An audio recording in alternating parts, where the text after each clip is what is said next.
Hi, I'm Ryan Nickel, CTO at DSA Ocean, and today I want to talk really quickly about how to set up ocean waves in ProteusDS. This might come in handy when you're just trying to get up and running really quickly and you've got a mooring and you want to see what's going to happen to it, but we'll just talk about the fundamentals here.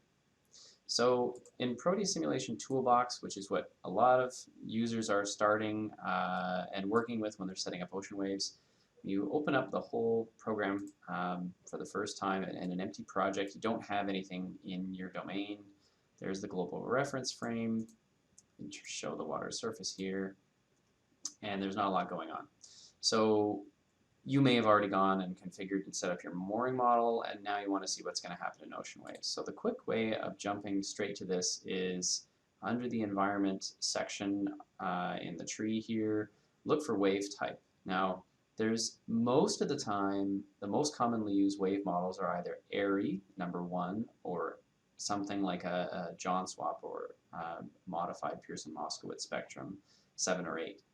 Let's play with regular waves really quickly first. So change that to 1. Now these are just sinusoidal waves. Right click and go resolve follower properties. So we pick the wave height, so maybe I'll pick 5. And the wave heading is a from to convention. So when we say a heading of 0, that's aligned with the global frame X in red direction here. So it's coming from the south to the north along this direction to 0 degrees. That's the propagation direction of the waves. So if we leave this at 0, we'll see waves go across here, and we can try to do something a little bit more, a little bit different and do 45 degrees, and we'll see it go halfway between these two vectors here for the X and the Y, or north and east direction. So we've got a blank 60-second simulation. Nothing else going on here. Let's just save this project. Sample waves.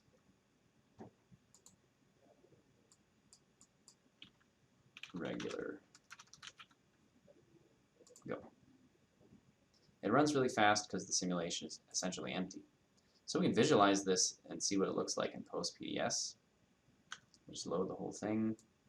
Now there's nothing to look at in here, but we have waves. Ramping is not turned on.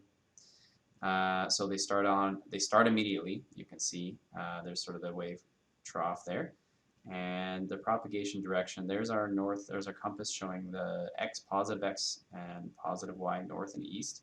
And they should be going along a direction like this. So we start playing it.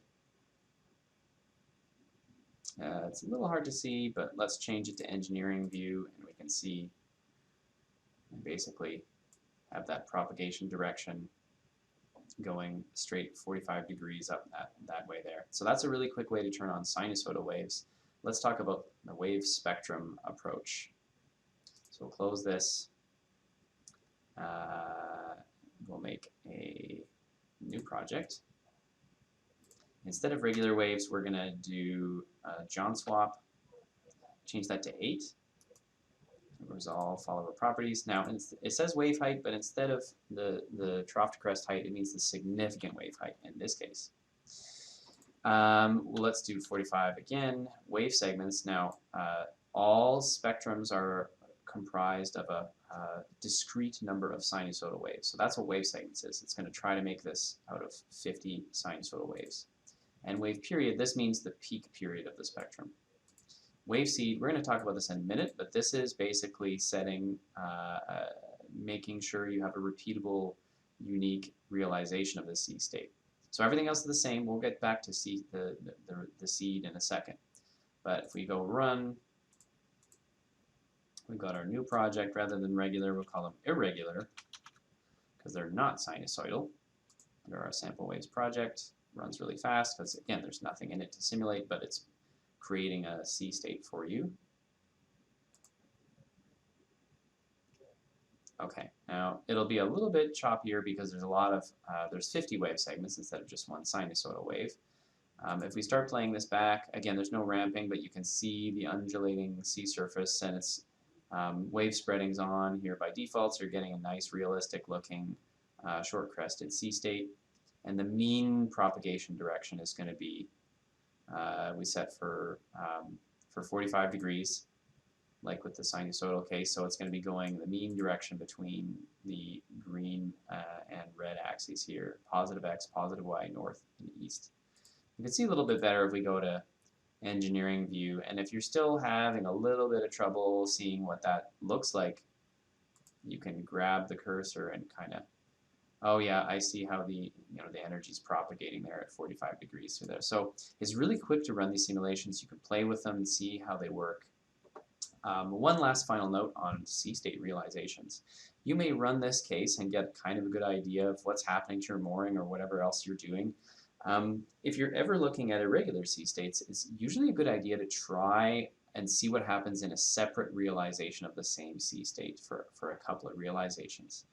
And what that means is just that we've got a particular time history of sea surface from this irregular sea state, and when you change the wave seed, it makes a different realization of that same significant wave height, because it's, remember, a wave spectrum is a statistical representation of the sea state.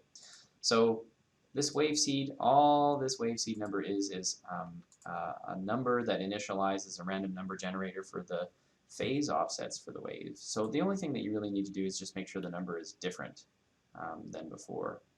So if I, even changing that one number, I'll have a totally different realization of this significant wave height. But you could really make it any number that you wanted to, even just going 1, 1, 1, 1 for whatever number to initialize the random number generator. We'll run it again, and remember you can use this reload button to reload the data set. Now, it's hard to tell the difference just visually looking at the difference of them, but it is a different time history of wave surface of a 5-meter significant wave height. Same heading, same wave propagation direction, but it'll give you a much better statistical understanding of the dynamic loads that you have, and make sure you've got a really good converged understanding of the peak loads, peak motions in your system. So this is just meant to be a really quick overview of how to set up wave models very quickly. Do recommend you check out the training on working with metocean models under ProteusDS Fundamentals Training as well, which is in a different playlist. Thanks for watching.